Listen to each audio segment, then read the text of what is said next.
আজকের আওয়ামী লীগের সেই শক্তি, সেই অন্যায়কে ইয়ে করার শক্তি আজকের আওয়ামী লীগের আর নাই। না, সেটাও নাই, সেটা থাকাও সম্ভব না, এটা কিন্তু বুঝতে হবে আমাদের। কিন্তু কারণ এখন তো সেই আওয়ামী লীগ নয়, এই আওয়ামী লীগ তো এখন মার্কেট ইকোনমিতে বিশ্বাস করে, খুব পরিষ্কার। তখনকার আপনি ৭৫ আওয়ামী লীগ কিন্তু সমাজতন্ত্রে বিশ্বাস করতে চাচ্ছে। আমি ভুল বন্ধ সেটা আলাদা কথা। আমি একটা বিরতি নিতে চাই, বিরতির পর বেলাল ভাই আমরা অনেকগুলি বিষয় নিয়ে ফিরে আসবো। আপনি যে বিষয়গুলি নোট নিয়েছেন সেগুলি তো আপনি বলবেনই, আমরা শুধু আপনার সাথে এটা যোগ করতে চাই, ৭২-এর সংবিধান থেকে যে আমরা অনেকখানি সরে এসেছি, সেটি কি সময়ের সাথে সাথে তাল মিলিয়ে পরিবর্তন, নাকি আদর্শের জায়গা থেকে আসলে আওয়ামী লীগ অনেকখানি সরে এসেছে? নোট নেই না তারা কিছু বলবে না। আমরা এটা বিরতি নিয়ে ফিরছি আপনার কাছে।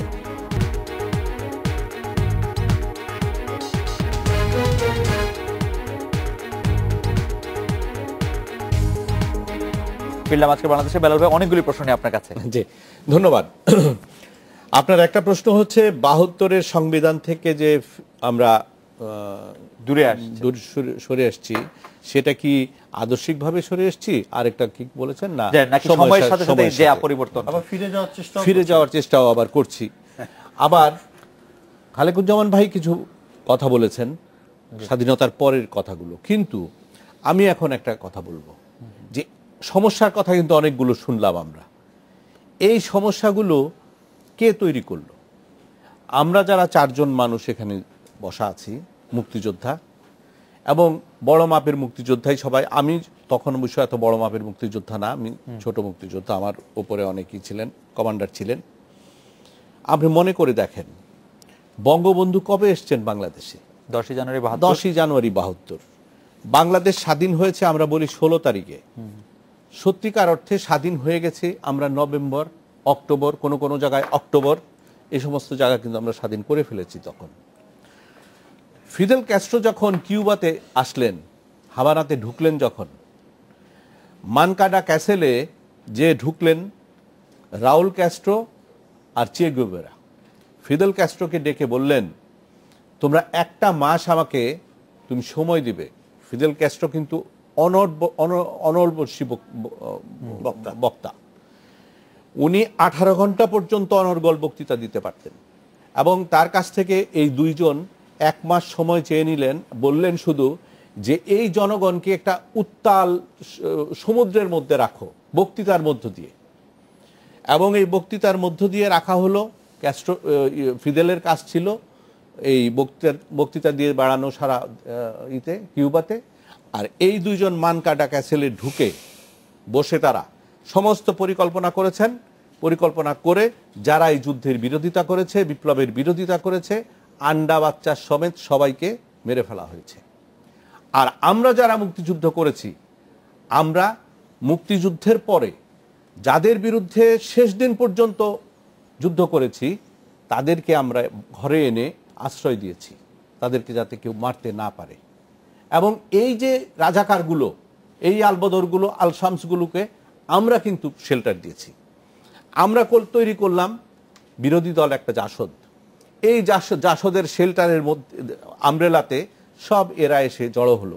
আমরা কি ভাবলাম, বাপ রে বাপ, জাসদ তো প্রচণ্ড শক্তিশালী দল, অনেক লোক হয়ে যায় জাসদ যখন জনসভা ডাকে, বিশাল লোক। কিন্তু আমরা একবার চিন্তা করলাম না যে বাংলাদেশ মাত্র সদ্য স্বাধীন একটা দেশ, এই দেশের মাটিটা এত নরম, এই মাটিতে এত উগ্র বক্তব্য, এই কাজগুলো কি আমাদের ঠিক হচ্ছে কিনা, সঠিক হচ্ছে কিনা, একবার আমরা চিন্তা করলাম না। কিন্তু এর মধ্য দিয়ে ওই যে রাজাকার, আলবদর, আল শামস যারা আমাদের বিরোধিতা করেছিল, তারা কিন্তু তখন খুব বহাল তবিয়তে আমাদের সাথে বন্ধুত্ব করে কাজ করে যাচ্ছে, আমাদেরকে কুড়ে কুড়ে খাচ্ছে। তখন কিন্তু আমরা ডেভিয়েটেড হচ্ছি। এই যে দেখেন ৭২ সনের ডেভিয়েশনের কথা যে বললাম, আওয়ামী লীগ যে ডেভিয়েট করছে, আওয়ামী লীগকে তখন আমরা বাধ্য করছি।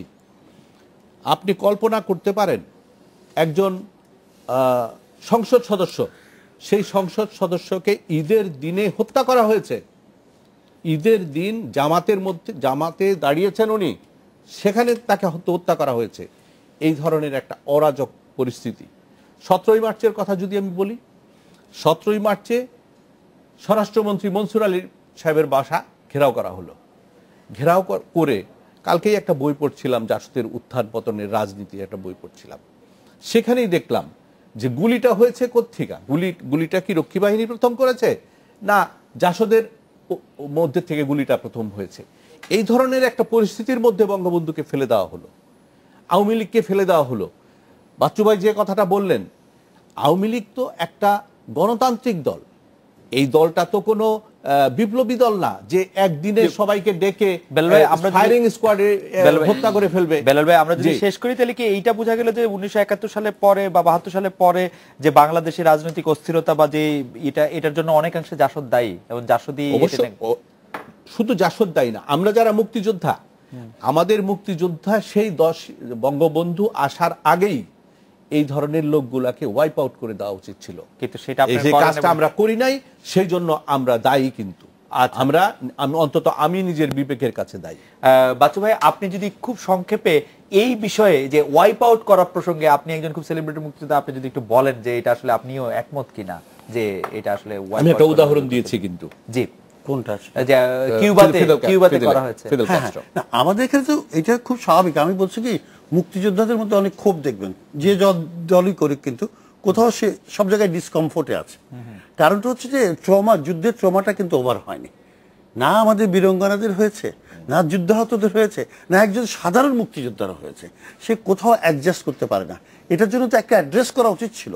কারণ ধরেন একটা 18 বছরের যুবক, সে কলম ধরেছে, পিতা তার হাতে কলমটাই তো দিয়েছিল। সে 71 সালে বঙ্গবন্ধুর আহ্বানে অস্ত্রটা হাতে নিয়েছে। ওই লোকটা কি এক লোক না? ওই অস্ত্র নিয়ে সে ব্যবহার করার পর একটি ভিন্ন মানসিকতার লোক হয়েছে।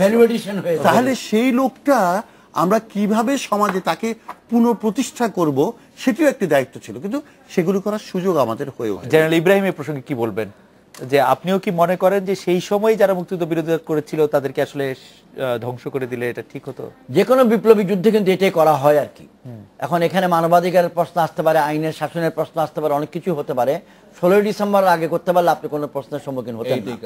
16 ডিসেম্বর পরে হলে আপনি প্রশ্নের সম্মুখীন হবেন। যেমন স্টেডিয়ামে বেয়নেট দিয়ে খুঁচিয়ে তুলেছে, সেটা আজ পর্যন্ত উদ্ধৃতি হিসেবে আসে। তো নাসিরউদ্দিন বাচ্চু ভাই সুন্দর কথাই বলেছেন। তবে আপনি যে প্রশ্ন ওনাকে করেছিলেন, এই প্রশ্নের উত্তরে বলতেই হয় আমার কি করণীয় ছিল। লেফটেন্যান্ট ইব্রাহিমের, তখনকার আমলের কর্নেল শফিউল্লাহ, তখনকার আমলের ব্রিগেডিয়ার জিয়াউর রহমানের, তখনকার আমলের ব্রিগেডিয়ার খালেদ মোশাররফ কি করতে পারতেন? বঙ্গবন্ধু বলেছেন তোমরা ক্যান্টনমেন্টে ফেরত যাও, ক্যান্টনমেন্টে ফেরত গেছে। স্কুল শিক্ষক মুক্তিযোদ্ধা রাইফেলটা জমা দিয়ে স্কুলে ফেরত গেছে। তাহলে who was responsible for running the country? It is the political leadership. তাদের মধ্যে বহুলাংশেই মুক্তিযোদ্ধা ছিলেন, কিন্তু ওই আমি মনে করি মূল দোষ যেটা, who guided Bangabandhu in the wrong way I don't know, but he made big mistakes. Number 1 mistake হলো উনি তাজউদ্দিন সাহেবকে মার্জিনালাইজ করে ফেলেছিলেন। এটা কিন্তু মুক্তিযোদ্ধাদেরকে শক দিয়েছে। আপনি সারেন্ডার অনুষ্ঠানটা পরিকল্পিত হয় নাই, মুক্তিযোদ্ধাদের সংশ্লেষটা অনুভব করার মতো হয় নাই। সেদিন থেকে আপনি কিন্তু মনে করা শুরু করেছেন আপনি বইমাত্রীয় সুলভ আঘাত পাচ্ছেন।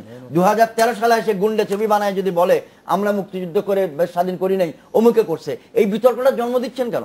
বাস্তবতা হলো মুক্তিযোদ্ধারা যুদ্ধ করেছে 8.5 মাস, 15 দিন তিনিও যোগ দিয়েছেন।